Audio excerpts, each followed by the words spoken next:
Hey folks, I wanted to try something as part of my squirrel radio thing. As you probably know by now, I have a blog, and just because it takes me so much time to write, and at present I'm not so good at making myself sit down and write, I thought that I would read some of my more popular blog articles and turn them into basically audio articles. Because, well, I'm quite funny. I'm not sure how this is going to go. I haven't practiced. I'm just going to read the goddamn things. So it's going to be pretty unfiltered, like everything I do. Although I'm working on it. So basically, my blog has a thing that tells me what most people read. The most popular thing is a foolproof detox diet. I'm not going to read that. That's stupid. If you want to read about detoxing, then go on my fucking blog and read about it. My second most popular article is an article I called Easy No Doz It. No Doz, of course, being a caffeine pill. And I think it's a good one. I think that people kind of clicked on it for good reasons. It's quite funny, and really, that was my cuckoo clock. Really gets to the kind of person I am, or the person that I was. We're all kind of in flux at any given point in time. We're all, there was a person we were, there's a person we are, and then there's a person we're kind of morphing into. This was definitely a person I was. I'm hoping to get into some more of my my more spiritual articles after this, but I thought this would be a good starting off point, just really light and fluffy. So without any more preamble, I will get to reading. So as I said, the article, I published it on Friday, February 3rd of 2002. 2002 was my major transformation year. For reasons I won't go into. But 2012 was really the year I really changed. And writing was a big part of that. So anyway, imagine my excitement when I discovered that the campus convenience store sold No Doz, and I could purchase it with fake money via my meal plan. I had always enjoyed an increased sensitivity to caffeine, indeed all pharmaceutical and recreational drugs. Friends used to refer to me as the, quote, one-hit wonder. This intolerance didn't make a lot of sense to me, since historically bigger people exhibit an increased tolerance to such drugs on account of all the places it could get lost in their body, mainly fat cells. 1 cup of coffee or 1 caffeinated soda was enough to spin me off into oblivion like a toy top wound up by a jet engine. I would literally bounce off the walls, bright-eyed and bushy-tailed. The effect was profound. In fact, that many times at parties, my friends could not tell if I'd consumed copious amounts of alcohol or simply swallowed 1 No Doz. Each had the same effect on my behavior, which only served to amplify my already boisterous personality. A bit overwhelming for most, no doubt. I treasured my intolerance to caffeine and took advantage of it frequently throughout college. Sometimes I would go weeks mixing No Doz, coffee, and Diet Coke only to experience a significant series of panic attacks and have to abstain from caffeine completely. The magical day I decided it was again safe, the period of abstinence had further raised my sensitivity, and I'd experienced a superior high. I loved that rush, the feeling that if only I had the correct bone density and some starch sheets, I could fly. I know what you're thinking. You're not talking about speed, meth, or the crank, so what's the big deal? Where's this going? What is so awful about caffeine? For about 90% of the population, the answer is absolutely nothing. But once you reach the point of repeated burnout, or the day comes when your sweet mates sit you down in a half-joking, half-serious manner and make you watch the episode of Saved by the Bell in which Jessie flips her lid from taking caffeine pills from the pressure of providing both a star singing performance at the max and having to remember the Pythagorean theorem for a geometry exam.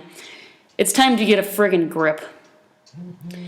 My first 3 college years were one no-dose crazed episode after another, and I relate these tales below to fully disclose the ridiculous of my caffeine infatuation and hopefully provide some laughs.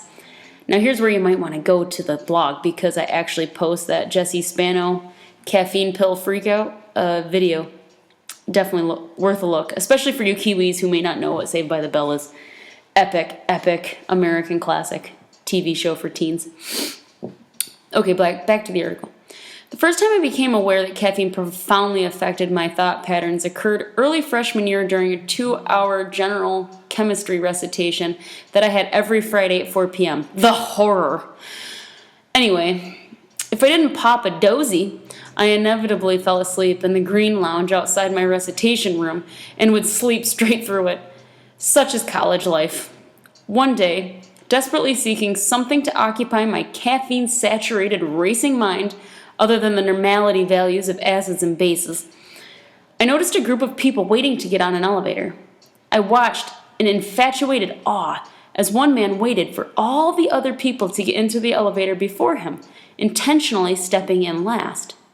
This seemingly inconsequential event was all I needed to be completely absorbed in thought. Why did he wait to be last? Did he know he was only going up 1 or 2 floors and wanted to ensure minimal shuffling and interaction with others to get off the elevator? Was he simply a patient and kind person, allowing others to go before him? Was he afraid of elevators and wanted to bolt out of the elevator if he got too scared? I simply could not stop thinking about why this guy had acted that way. Quote, later in life, I would regret my general obsession with questions to which there are no answers. This tendency is extremely dangerous, and I sincerely urge all to avoid such inclinations. As soon as the recitation let out, I dashed back to the dorm to share this esoteric experience. I found my 2 best friends, collectively we were referred to as the Trips, and instilled fear and awkward feelings in the hearts of many around campus, working on their mechanical engineering homework in one of their rooms. I began verbally assaulting them with my mental meanderings.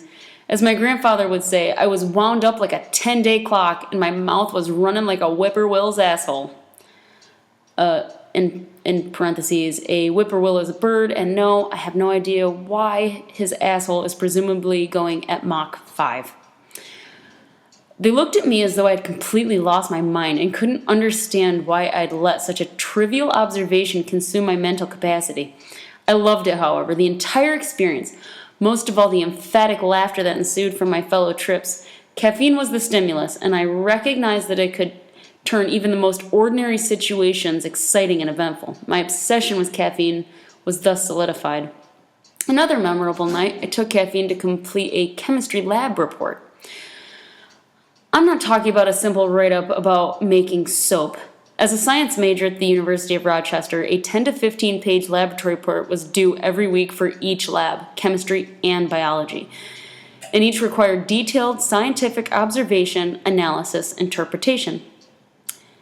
Mentally, these reports are completely brutal. I popped a dozy and began my introduction. At the same time, I was having a deep conversation with my friend Steven at SUNY Oswego, who was having issues with his girlfriend and needed my support. That was when the rush hit me, and I simply couldn't sit still. In the middle of both my report and my conversation, I again dashed over to call upon my Trips, this time for a good old-fashioned round of frisbee on the clock quad. It was 2 a.m., about 10 degrees Fahrenheit, Kiwis, so that's like negative, I don't know, something, Celsius. And the snow falling so thick that you couldn't see your hand in front of your face, let alone a frisbee soaring towards your face. In my haste, I didn't bother putting on real shoes or grab a jacket. I was wearing flip-flops and a hoodie. In the end, I only managed to rouse Nancy, who complied unenthusiastically.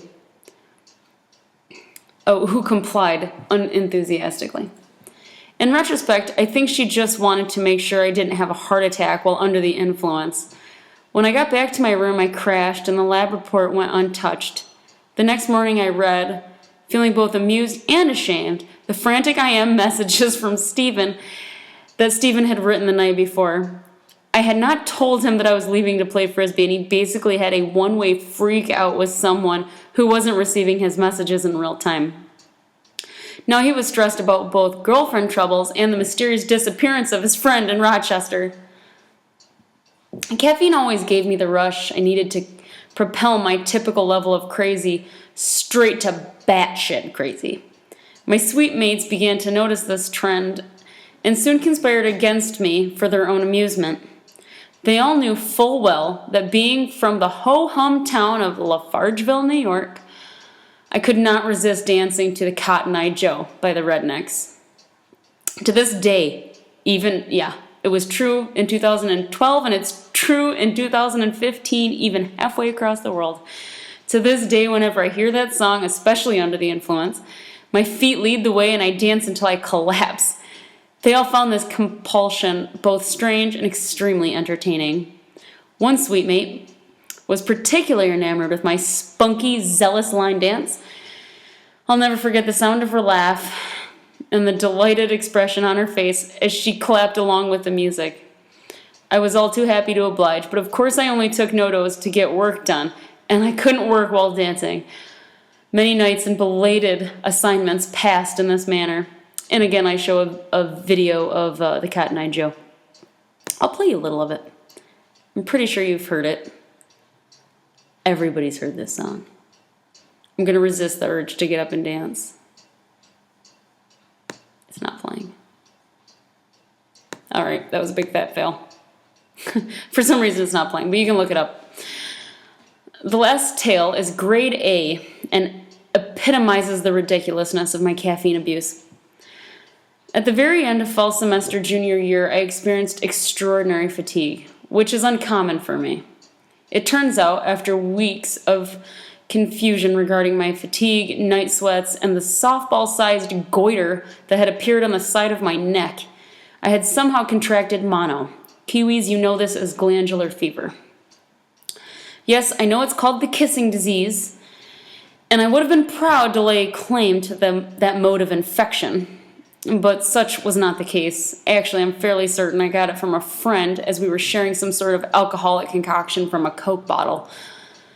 I guess there wasn't enough booze in the drink or it would have killed the virus. I digress. How was I going to complete my papers and study for finals when I fell asleep like a narcoleptic? Now here was a reason to effectively utilize my precious dozy.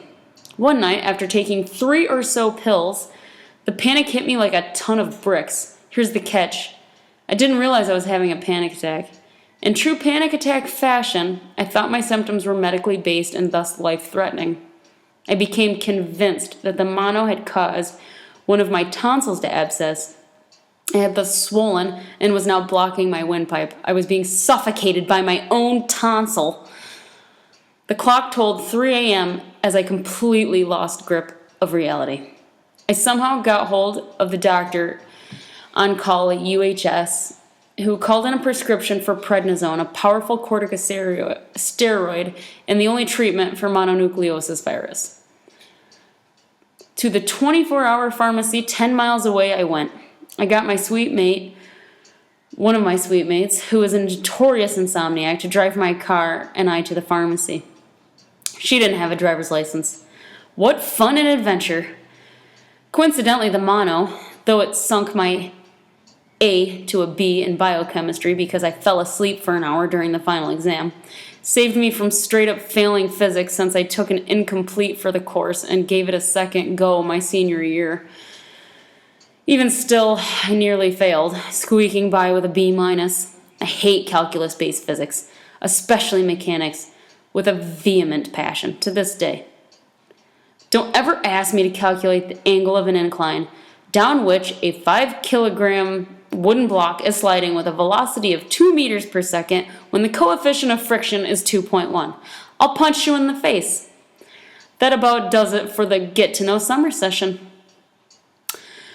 I had a lot of justifications for my caffeine addiction. It provided comic relief for my roommates. I had to stay awake for tedious science labs and recitations.